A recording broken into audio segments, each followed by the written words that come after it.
DeleteLawz puts on a show of force Friday night but can't even compete with Ron Durbin's viewing numbers.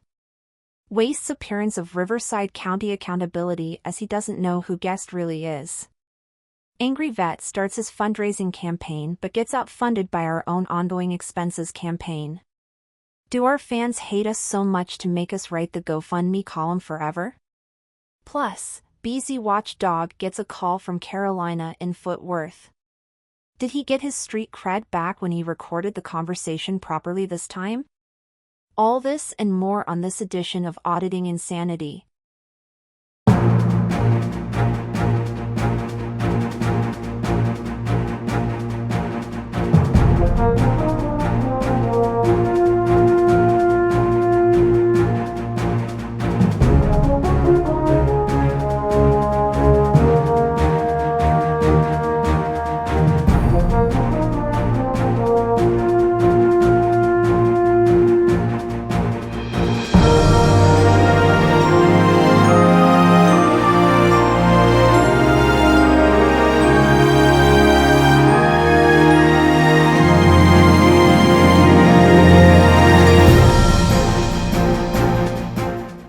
Good afternoon and welcome to another edition of the Auditing Insanity Newscast powered by ReallyCoolNews.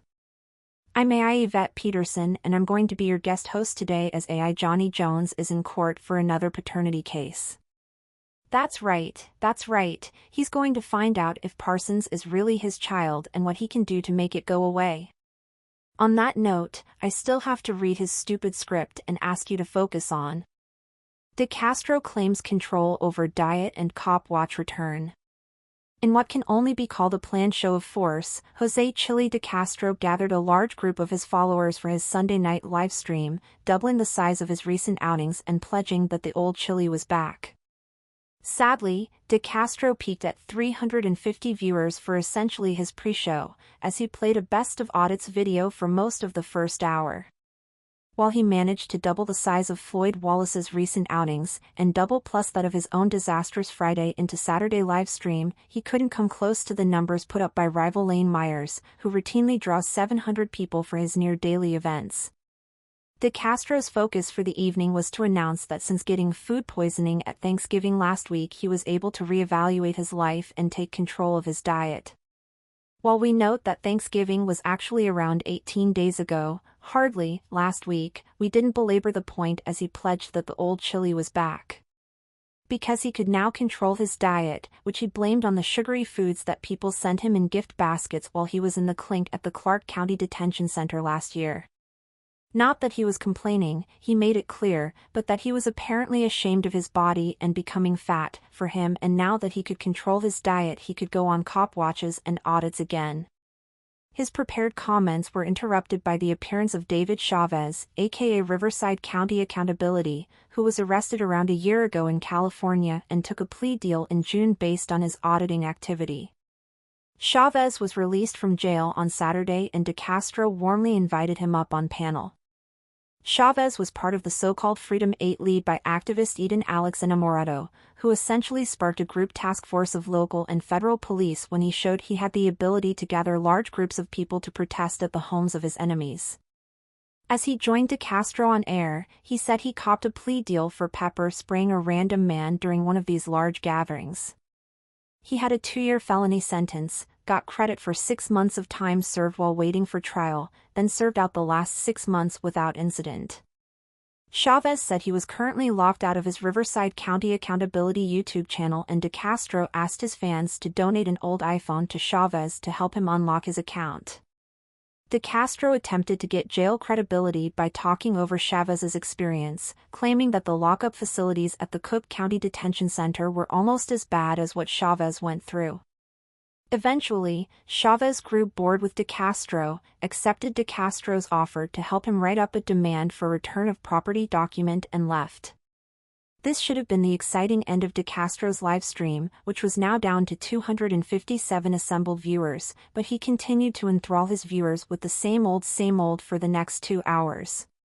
In the end, he again promised that now that he could control his diet, he'd return to regular cop watching and live streaming.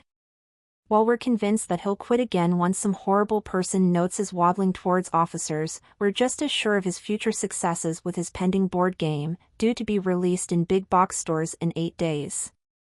Other notable observations during the nearly 4-hour broadcast included DeCastro's accusations that having police stationed in schools resulted in having more police having improper contact with children assigned to their care, with DeCastro's proof being whatever unsubstantiated proof he had during his investigations in Ironton, Ohio, years ago. Also of note was DeCastro's newer claim to have PTSD from his time in jail and his noting it took almost the same amount of time out of jail as the time he served in jail to fully mentally recover. He also claimed that he was supposed to file his latest lawsuit for wrongful imprisonment by the Las Vegas Metro Police Department over Thanksgiving, but was delayed, and that he'll file the lawsuit again soon. He's expected to be in the Las Vegas area over the Christmas and New Year's holidays. DeCastro will more than likely live stream again on Tuesday. Chavez has already been on a test run cop watch and plans to return to active First Amendment audits once he restores his YouTube channel.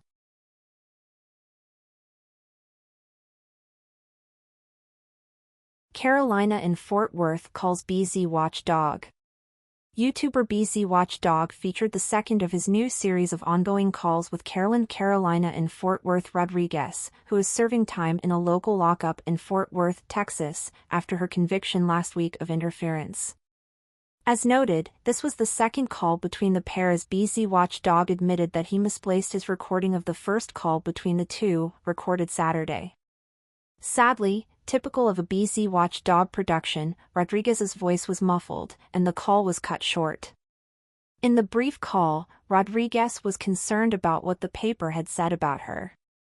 BZ assured her that local coverage was fair with both sides featured equally. He also informed her that her frequent auditing partner, Manuel Mata, had his most recent court cases reassigned to the same court as Rodriguez.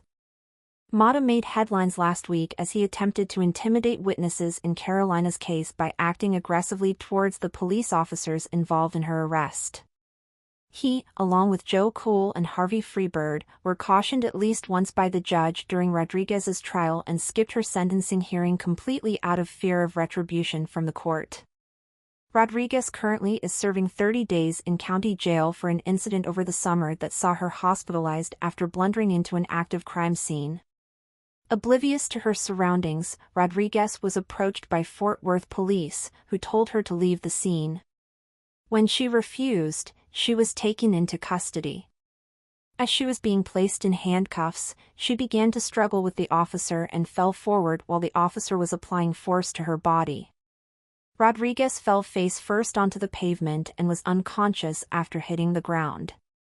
Rodriguez was briefly hospitalized after the incident, and planned mass protests failed to turn up the masses needed to sustain real change with the Fort Worth Police Department.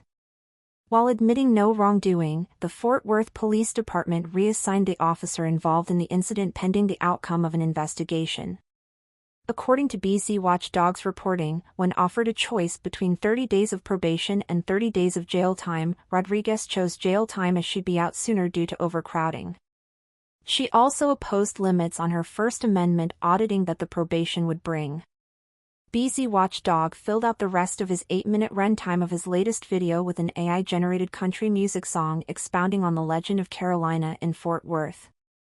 Rodriguez has stated that she'll be following up her conviction with a civil suit against the Fort Worth Police Department.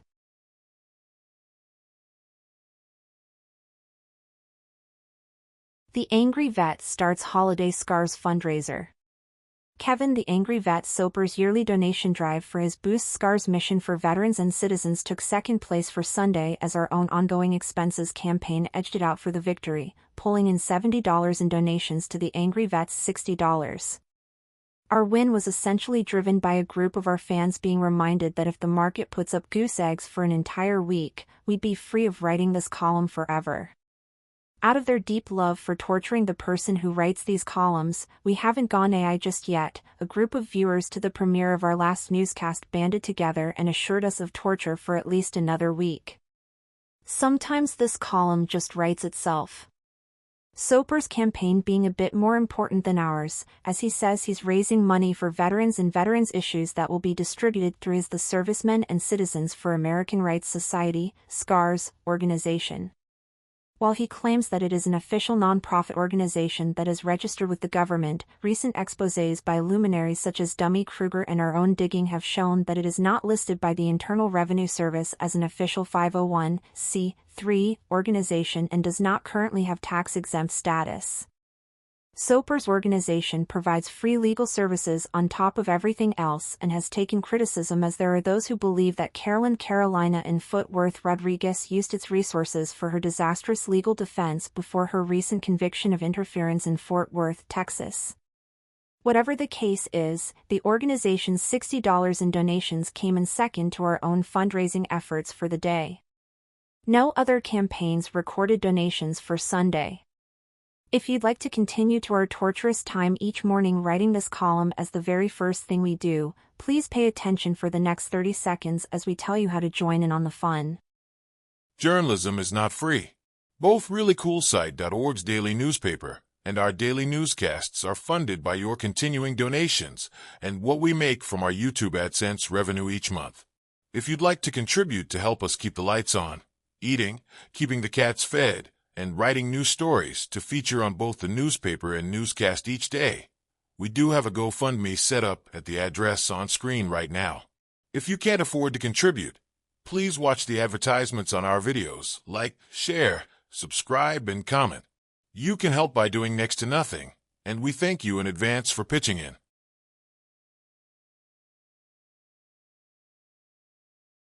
Oh, we're back.